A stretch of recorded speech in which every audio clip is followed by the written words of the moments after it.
대한민국 최고 병원 의사가 전하는 건강 이야기. 서울대학교 병원 팟캐스트. 날씨가 쌀쌀해지면 더욱 염려되는 질환이죠. 어르신들은 흔히 중풍이라고 하는 뇌졸중인데요. 건강톡톡에서는 오늘부터 3시간에 걸쳐서 뇌졸중에 관해 알아봅니다. 우리 병원 신경과 이승은 교수님 나오셨습니다. 교수님 안녕하세요. 안녕하세요. 네. 우선 이름이 헷갈리는 분들이 많으신 것 같아요. 뇌졸중이라고 하시는 분들도 있고 무슨 증상처럼 뇌졸증이라고 이렇게 증이라고 부르시는 분들도 있는데요. 어느 게 정확한 명칭인가요? 네, 정확하게는 뇌졸중이 맞죠. 근데 뇌졸중이라고 많이 헷갈리시는 분들은 그 뭐 협심증이라든지 통증 뭐 이런 식의 이제 의학적인 용어가 증상을 의미하는 증자로 끝나기 때문에 그래서 이제 뇌졸중일 게 아니고 뇌졸증일 거다라고 이제 지레짐작하시는 분들이 많은데 그 의학 용어 질병을 말하는 것 중에서 중으로 끝나는 병명이 요거 하나만 있다. 아, 그렇죠. 라고 이렇게 기억을 하시면 될 것 같습니다. 뇌졸중이구나.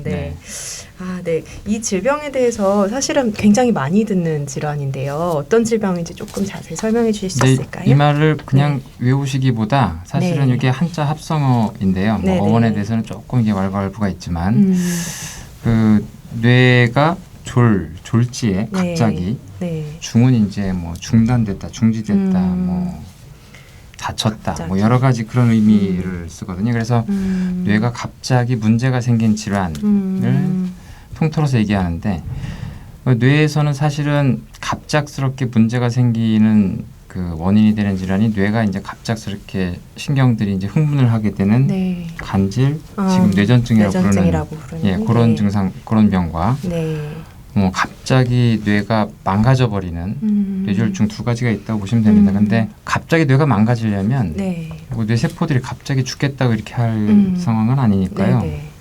결국에 이제 밥줄을 끊어버리겠다니 혈관이 문제가 되는 상황이 뇌가 갑자기 이제 망가지게 된 상황이기 때문에 이제 전체적으로 얘기하자면 혈관적인 원인에 의해서 뇌세포가 갑자기 사망하면서 생기는 신경학적인 증상 그런 걸 통틀어서 이제 뇌졸중이라고 부르면 이해하시면 되겠습니다. 그러니까 뇌세포의 중요한 밥빈, 그러니까 혈류가 가지 않아서 생기는 문제다. 가지 않거나 뭐 터지거나 하여튼 혈관적인 원인에 의해서 뇌세포가 갑자기 사망하게 되는 상황. 그러면 이제 그게 이름이 각각 다 있을 것 같은데요. 뭐 뇌세포의 혈류가 가지 않는 상황이나 갑자기 터지는 상황이나 각각 뭐 어떻게 부르고 뭐 빈도는 어떤지 좀 설명 부탁드립니다. 뇌졸중은 뇌 혈관이 막혀서 뇌세포가 죽게 되는 뇌경색, 그다음에 뇌혈관이 터져서 발생하는 뇌출혈, 그 두 가지로 구성되어 있다고 이해하시면 되고요. 그 이상은 없습니다. 그러니까 뇌경색과 뇌출혈을 합쳐서 뇌졸중이라고 한다라고 이해하시면 되고, 그 뇌경색이 발생하는 비율은 뇌출혈보다 훨씬 많아서 전 세계적으로는 한 85%가 뇌경색이고요. 막히는 거요. 뇌출혈은 한 15%가량 됩니다. 좀 그 시골이나 뭐 아니면 좀 약간 농촌 지역 그리고 약간 후진국 이럴 때는 뇌출혈이 굉장히 많은 비율을 차지하고 있고 우리나라에서도 한 80년대까지는 뇌출혈 빈도가 더 많았는데 서구화되면서 점차 뇌출혈은 줄어들고 뇌경색이 많아지면서 지금 우리나라는 다른 나라 서양보다는 뇌출혈이 많지만 한 30%가량 뇌출혈이고요. 70%가 뇌경색. 그렇게 이해하시면 되겠습니다. 이게 두 가지가 발생하는 이유가 다른 것 같은데요. 둘 중에 어떤 게 더 위험하다, 어떤 게 더 문제가 되는 질환이다 이렇게 볼 수 있을까요? 사실 뇌경색과 뇌출혈 둘 다 가볍게 생길 수도 있고요. 심각하게 생길 수도 있어서 그거 하나의 질환이 뭐 가볍다, 뭐 심하다 이렇게 말하는 건 조금 넌센스인데 하지만 전체적으로 이제 평균에서 보면 뇌출혈이 훨씬 더 중증입니다. 뇌출혈은 우리나라는 사망률이 조금 낮은 편이라 그렇긴 한데 한 20%가량 사망률을 가지고 있고요. 발생할 경우에요. 전 세계적으로는 40에서 50%가량 사망을 하게 됩니다. 그래서 오히려 이제 서구 쪽에서 뇌출혈의 사망률이 굉장히 높은 편이고 우리나라는 좀 약한 편인데 그 부분에 대해서는 약간 그 유전적인 좀 배경이 좀 있는 것 같고요. 뇌경색은 뭐 원인에 따라서 굉장히 다양하지만 사망률이 한 6%가량 됩니다. 그렇기 때문에 전체적으로 보게 되면 훨씬 중증인 질환은 뇌출혈 쪽이고 네. 사망하거나 심각한 장애가 생길 가능성의 빈도가 더 높다. 네. 하지만 둘 다 굉장히 가볍게 올 수도 있고요. 네, 네. 네. 이게 사실 뇌 세포에 피가 안 간다는 게 생각만 해도 굉장히 무서운 일인데요. 네. 실제로 이런 뇌졸중이 발생하면 어떤 증상이나 문제들이 생기는지 네. 설명 부탁드립니다. 네. 그러니까 신경과 신경외과 네. 이제 전공의들이 처음에 병을 공부할 때 뇌졸중이 가장 이제 뇌를 공부하기 좋은 질환이 됩니다. 이게 네. 반대로 왜 그러냐면 네. 서서히 진행하는 질환들은 거기에 세포들이 죽지만 거기에 대한 뭐 보상, 방어의 네. 보상 효과나 여러 가지로 네. 인해서 어느 부분이 망가졌는지 알기 힘든 경우가 많거든요. 네네. 근데 이제 뇌경색이나 뇌출혈은 망가진 부위에 대한 보상이 일어나기 전에 망가진 부위에 해당되는 증상이 거기 하던 일을 갑자기 못하게 되니까 네. 그 증상을 보게 되면 이 부위가 이런 일을 하는구나 라고 이제 알게 되는 경우가 많습니다. 그래서 네. 거꾸로 말씀드리면 뇌경색이나 뇌출혈 생겨서 그 부분이 망가지면 네. 평상시에 그 일을 하던 네. 그 뇌세포가 망가지기 때문에 네네. 결국에는 그 부분에 해당되는 일을 못하게 되는 증상이 바로 생기죠. 그게 나타나는 거죠. 그래서 네. 조금 이제 헷갈리기 쉬운 거는 국소적으로 나타납니다. 뇌경색이 생기는 게 뇌가 전체가 죽는 게 아니고 네네. 일부분만 죽고 뇌출혈도 일부분만 죽기 때문에 네네. 갑작스럽게 뭐 팔다리가 마비된다. 전체가 마비되는 게 아니고 네네. 한쪽만 마비된다든지 네. 전체 그 인지 기능 중에서 뭐 언어만 망가진다든지 그래서 네네. 국소적으로 생기는 신경학적 증상이 생깁니다. 생기는데 기본적으로는 이제 뭘 하지 못하는 증상이 생기는 거죠. 네네. 그러니까 뭘 과다하게 생긴 증상이 생긴 게 네네. 아니라 원래 뇌전- 하던 거를 뇌전증처럼 못하게 되는. 막 부들부들 떠는 힘이 네. 굉장히 강해지고 막 이런 식으로 생기는 게 아니고 손을 들어야 되는데 못 들든지 들든지. 걸어야 되는데 못 걷는다든지 그리고 네. 힘이 빠지거나 감각이 네. 없어지거나 말을 네. 못하게 되거나 뭐 안 보이거나 이런 식으로 이제 국소적인 신경의 기능을 못하게 되는 증상이 발생하게 됩니다. 이게 뇌졸중 얘기할 때 그분이 이제 뇌동맥류가 있어서 그랬다더라 이런 네. 얘기들을 하잖아요. 네. 동맥류라는 건 어떤 건가요? 뇌졸중을 둘로 나누면 뇌경색, 뇌출혈인데요. 네네. 뇌출혈을 또 둘로 나누면 뇌실질 출혈과 네. 지주막하 출혈 이렇게 나눕니다. 이 말이 좀 어려운데요. 네. 그런데 뇌출혈 중에서 지주막하 출혈이라고 하는 거는 네. 뇌 바깥쪽으로 돌아가는 큰 혈관이 터져서 생긴 거고요. 네, 바깥. 뇌실질 출혈은 뇌 안으로 들어가는 소동맥이 터져서 생긴 겁니다. 그래서 네. 뇌실질 출혈은 뇌 안에서 출혈이 생기고 네. 지주막하 출혈은 뇌 바깥에서 출혈이 생기는데요. 아, 바깥이지만 큰 혈관이기 때문에 네. 훨씬 더 치명률이 높고 그렇습니다. 아, 그런데 이제 큰 혈관은 사실은 그 혈관 조직이 튼튼하기 때문에 터질 가능성이 거의 없는데요. 네. 뭐 큰 교통사고나 이렇게 외상을 심하게 당하지 않으면 네네. 사실 죽을 때까지 거의 터지지 않는 혈관인데 네네. 애초에 동맥류라고 해서요. 네네. 혈관에 이제 결손이 있는 채로 태어나거나 결손이 있는 부분이 발생하게 되면 혈관의 압력을 못 이기고 이제 부풀어 오르는 부분이 생기는데 네. 그걸 이제 동맥류라고 표현하고요. 이게 부풀어 오른 것 자체가 위험하다기보다 부풀어 오른 이유가 혈관에 결손이 있다는 걸 의미하기 때문에 네네. 그 큰 압력으로 크게 흐르는 혈관이 터질 가능성이 있다는 거죠. 그래서 뇌동맥류가 있는 경우에는 저희들이 여러 가지 그 기준에 따라서 그거를 미리 제거하든지 하는 방향으로 이제 해야 됩니다. 그래서 결과적으로 뇌동맥류는 지주막하 출혈의 원인이고 네. 지주막하 출혈은 뇌출혈 중에서도 아까 사망률이 40%까지 된다고 했는데 그거는 사실 뇌실질 출혈 사망률이고요. 네. 지주막하 출혈은 그거보다 사망률이 훨씬 높아서 네. 실제로 병원에 오기 전에 사망하시는 케이스도 굉장히 많습니다. 그러면 이제 지주막하 출혈은 그러니까 뇌출혈 중에서 지주막하 출혈은 뇌동맥류 때문에 생기는 경우가 많다고 해주셨는데 이렇게 그러면 뇌실질에서 출혈이 생기는 경우는 뭐 때문에 생기는 거? 뭐 나이가 많이 들어서 이제 노화가 되셔서 그렇게 되면 아까 얘기한 뇌로 들어가는 그 소동맥이 점차 이제 퇴행성 변화를 가지게 됩니다. 근데 혈압이 높다고 해서 아까 얘기드린 큰 혈관은 네네. 변화가 생긴다 하더라도 이게 터질 가능성은 없는데요. 네네. 뇌 안으로 들어가는 혈관들은 사이즈가 한 300에서 한 800 마이크로미터, 그러니까 1mm 이내의 혈관들입니다. 네. 뭐 자로 보시면 1mm보다 한 절반 정도 사이즈. 0.3mm, 0.5mm 예. 뭐 이런 거죠. 그래서 네. 0.3mm에서 0.8mm 사이 고혈관들은 네. 혈압을 계속된 고혈압을 받게 되면 네. 그 혈관벽들이 굉장히 얇거든요. 내막 내피세포가 굉장히 얇은데 네네. 그게 이제 망가지는 여러 가지 퇴행성 변화를 가지게 되고 그래서 막 기계적으로 막히거나 기계적으로 터지는 일이 생길 수가 있습니다. 그래서 결국에는 고혈압이 가장 큰 원인이고요. 그래서 네. 뇌 실질 안에서 그 혈관이 터지면 작은 혈관이 터졌는데 그걸 지혈시킬 만한 힘이 없는 거예요, 뇌에는. 그러다 너무 말랑말랑한 조직이니까요. 조직 압력이 네. 너무 약해서 그래서 네. 너무 작은 혈관이 터졌는데도 그게 계속 이제 뇌하고 그 압력이 밸런스가 될 때까지 네네. 서로 밸런스가 될 때까지 계속 커지면서 이제 어느 정도 출혈이 돼야 되는 종괴를 거예요. 이루다 보니까 우리 혈종이라는 표현을 쓰게 네. 되죠. 그래서 그러다 보니까 그 혈액을 맞닿은 부분들은 뇌세포가 다 죽게 되고 그래서 사실은 출혈이 문제되는 흔한 질환을 가진 장기는 유일하게 뇌만 있다라고 이해하시면 될 것 같습니다.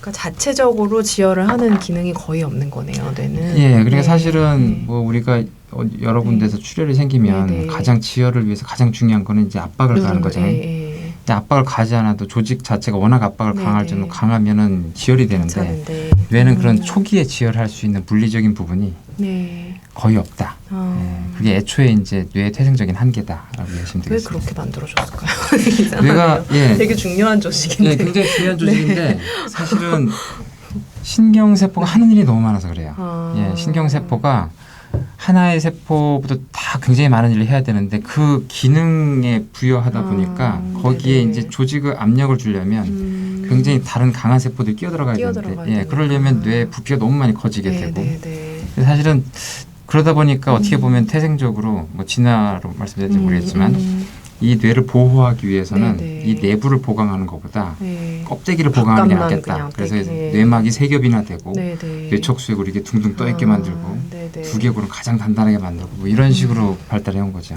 그렇군요. 지금 이제 그 결국은 아주 작은 혈관들이 문제가 생기는 제일 주요한 이유가 고혈압이라고 말씀 주셨는데요. 그래서 왜 이제 중간에 TV 같은 데 보면은 고혈압 환자들은 추운 날씨에 정말 조심하시라고 이렇게 나오잖아요. 네. 꼭 추운 날씨에 또 더 조심하셔야 되는 이유는 뭔가요? 네, 약 그거에 부분에 맞는 얘기도 있고요. 네네. 조금 오해도 있습니다. 그러니까 사실은 그 혈관이 막히거나 터지게 되는 상황은 고혈압을 가진 사람이 평상시 혈압이 높은 것 때문에 아까 네. 말씀드린 소동맥이 많이 손상이 된 사람들일 텐데요. 정상 혈관에서는 혈압 변동이 어지간히 변화가 있다 하더라도 그 작은 소동맥이 터지거나 막히지는 않습니다. 근데 이제 평상시 많이 손상되어 온 사람인 거죠. 네. 고혈압이 있었는데 많이 관리 안 해오신 분. 이제 본인은 증상이 없으니까 이제 모르시고. 네네. 근데 그런 상황에서 갑작스럽게 혈압 변동이 심할 만한 뭐 혈압이 평상시에 가만히 있어가지고 120, 80을 유지하고 있었는데 굉장히 강한 압력에 힘을 주는 운동을 하신다든지 굉장히 크게 놀라시든지 네. 외부 기온 변화가 심해서 몸에서 거기에 대한 반응으로 혈관이 수축되거나 확장되거나 이런 일이 갑작스럽게 생기면 몸에서 이제 혈압 변동이 심해지는데요. 네네. 그런 변동에 이제 못 견디게 되는 그런 상황이 벌어지는 거죠. 죄송해요. 잠시만요. 기침을 크게 해도 혈압 변동이 심해집니다. 죄송합니다.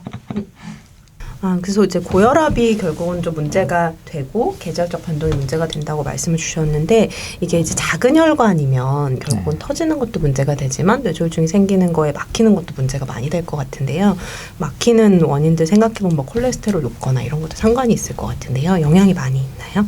예, 굉장히 많이 있죠. 그러니까 그 뇌졸중과 관련된 위험 요인이 이제 일반인들도 많이 알고 계신 게 네. 이제 뭐 고혈압, 그다음에 고지혈증, 그다음에 당뇨, 네. 뭐 이건 일반적으로 가장 얘기하시는 거고 좀 많이 간과하시는 것 중에 하나가 이제 담배와 술입니다. 그래서 이 네. 5가지는 일상생활 중에 뇌졸중과 깊이 관련된 요인들이고 네. 그게 미치는 영향들은 좀 약간 개별적으로 다르기는 합니다만 그 5가지는 우리가 그걸 다 조절할 수 있다는 면에서 굉장히 좀 주의 깊게 평상시에도 진단을 하셔야 되고 네. 거기에 대한 관리를 하셔야 된다고 볼 수 있습니다. 그러면 이제 고지혈증이나 당뇨가 있으셔도 그게 조절이 잘 되고 있을 때는 좀 괜찮고 조절이 잘 안 되면 더 심해지는 건가요? 예, 그러니까 이해하자면 사실은 고혈압과 고지혈증은 자각 증상이 없죠. 네. 우리 일반인들이 많이 이제 오해하는 것 중에 하나가 고혈압이 있으면 머리가 뻐근하면 고혈압이 있다 생각하시는데 네. 실제로는 혈압이 굉장히 높아도 본인이 이제 모르게 됩니다. 그러니까 사실 많죠. 예, 네. 그래서 자각 증상이 없는데 요 두 가지는 뭐 당뇨는 자각 증상이 없다고 볼 수는 없지만 네네. 뭐 당뇨까지 포함해서 평상시에 증상이 거의 없지만 본인은 모르는 사이에 혈관들이 계속 변성이 일어나고 있다고 보시면 네네. 됩니다. 그래서 큰 혈관이건 작은 혈관이건 동맥경화를 일으키거나 소동맥경화증 등을 일으켜서 혈관들이 계속 망가지고 지질이 쌓이고 그래서 동맥경화로 혈관이 막힐 수 있는 상황까지 계속 진행하는데 네. 그때까지도 이제 모르시는 경우가 많죠. 결과적으로는 혈관이 막혀서 뇌세포까지 죽어야 그 다음에 이제 느끼시기 때문에 평상시에 이제 고혈압, 고지혈증, 당뇨 이 부분을 증상이 없다고 해서 관리를 안 하시면 나중에 이제 5년, 10년, 20년 뒤에 큰 불행을 맞게 되는 경우가 많기 때문에 아무 증상이 없다 하더라도 이 세 가지에 대해서 네. 진단을 해놓으셔야 되는 겁니다. 이게 이제 혈압이 높아지면 터질 것 같고 네. 왠지 고지혈증이나 당뇨 혈관이 망가지면 막힐 것 같은데 네. 이제 고지혈증이나 당뇨가 있을 때도 터지는 경우도 비율이 올라가나요? 그러니까 사실은 요 위험 요인 5가지가 뇌경색과 뇌출혈에 미치는 영향은 사실은 조금 다릅니다. 다른데 뭐 굉장히 좀 의학적이라 좀 자세히 얘기하기는 그렇지만 고혈압은 뇌경색과 뇌출혈 둘 다 굉장히 높은 위험 요인이고요. 네네. 당뇨는 사실은 뇌출혈에 미치는 영향은 굉장히 미미하고 없거나 미미하고 뇌경색이 굉장히 중요한 요인이고 네. 그건 고지혈증도 마찬가지입니다. 고지혈증도 이제 뇌경색이 중요한 요인이고 고지혈증은 조금 애매해서 오히려 뇌출혈을 보호하는 효과가 있어요. 그래서 뭐 여러 가지 코호트 연구도 그렇지만 하여튼 요거를 자세히 알아두실 필요는 없고요. 당뇨와 고지혈증은 뇌경색이 굉장히 심한 위험 요인이고 뇌출혈과는 좀 관련성이 떨어지고 담배는 양쪽에 다 영향을 미치는데 술은 재밌게 뇌경색에 대해서는 보호 효과가 있고요. 뇌출혈에 강력한 위험 요인이 됩니다. 그래서 환자분들마다 뇌경색이 생겼는데 술을 어떻게 해야 되냐 그러면 뭐 일부 좀 드셔도 됩니다. 네네. 뭐 이렇게 뭐 조절해서 드실 정도 드셔도 됩니다라고 하면 이제 옆에 보호자분들 표정이 많이 나빠지는 걸 볼 수가 있어서 사실은 의학적으로 정확하게 말씀드리기보다 이 5가지에 대해서는 조절할 수 있을 만큼 확실히 조절하시는 게 낫다고 볼 수 있죠. 네, 가족력도 또 되게 중요한 위험인자인 것 같은데요. 뭐 네. 아버님이 편찮으셨다든지 뇌졸중으로 네. 그러면 확실히 위험도가 올라가나요? 올라갑니다. 올라가는데요. 근데 가족력을 너무 의식해라라기보다는 오히려 저는 사실 가족력을 무시해라라고 말씀드리고 싶은 게 요거는 전 국민이 네네. 그 나이가 많아지게 되면 노화가 되게 되면 어떻게 보면 다 노출될 수 있는 질환이기 네. 때문에 본인은 가족력이 있으니까 너무 걱정하시는 분들도 계시고 너무 젊은 나이부터 저희 어머님 아버지가 쓰러지셔서 저도 어떤지 보러 왔습니다. 이렇게 좀 황당하게 외를 오신 분들이 많은데 네네네. 그렇게 너무 의식하신 분들도 있고 어떤 분들은 가족력이 없다고 해서 완전히 마음대로 사시는 분들도 있고 이러실 필요는 전혀 없다고 생각하시고 제 생각에는 이제 뇌졸중과 관련된 유전병으로 대표적인 게 한 2가지가 있어요. 네. 카다실이라는 병이 있고 네. 하나는 모야모야 병이라고 있는데요. 네. 그 2가지는 가족력을 굉장히 의식하셔야 되고 심지어 상염색체 우성으로 유전되기도 하지만 네네네. 나머지는 실제로 뇌졸중이 유전된다기보다 뇌졸중과 연관된 고혈압을 많이 가지신 가족분들이든지 네네. 당뇨가 좀 많이 생길 수 있는 분들이든지 뭐 그렇습니다. 그러니까 사실은 뇌졸중이란 건 어떤 여러 가지 질환에 의한 결과기 때문에 요 자체만 다른 병 없이 그냥 생기는 게 아니거든요. 결국엔 이 위험 요인이 확실하게 5가지 있으니까 네네. 그거를 가족력이 있다 하더라도 관리만 잘하시면 전혀 안 생길 수가 있고 네네. 가족력이 전혀 없다 하더라도 네네. 마음대로 사시면 이른 나이에 생길 수도 있고 그렇죠. 가족력 오히려 무시해라 이렇게 말씀드리고 싶네요. 요새 저 고지혈증이나 뭐 이런 고혈압 환자도 최근에 젊은 환자들이 좀 많아지잖아요. 실제로 뇌졸중 발생도 뭐 젊은 연령으로 좀 이동하고 있다든지 이런 게 있나요? 실제로 이동하고 있는 건 아니고 사실은 네네. 저희들이 45세 이내에 생긴 환자들 이제 젊은 나이에 생긴 뇌졸중을 특별히 좀 관리하는데요. 네네. 비율이 사실은 뭐 늘어난다고 볼 수는 없습니다. 늘어나지는 않는데요. 네. 서구화된 식생활 습관 때문에 네. 예전보다 그 환자 수는 비슷하다 하더라도 네.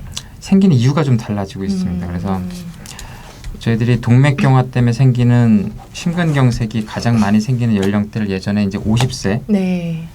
그 동맥경화 때문에 생기는 뇌경색을 네. 65세 이렇게 생각했었거든요. 네. 50세 때 먼저 이제 심장이 문제가 생기고 그다음 뇌경색은 65세 때 온다. 그런데 최근에 입원하신 분들은 고혈압, 당뇨, 고지혈증 같은 걸 관리를 너무 안 하시는 너무 열심히 사셔서 20, 30대 네. 설마 문제가 있겠냐라는 생각으로 그래서 동맥경화가 굉장히 진행된 분들이 젊은 나이에도 보이는 경우들이 많이 있습니다. 그래서 45세 이전에 동맥경화로 생기는 분들이 굉장히 많이 있다. 그런 부분들이 좀 많아지고 있고 하지만 건강에 대한 관심 때문에 이 전체 환자의 수는 늘어난다고 볼 수는 없고요.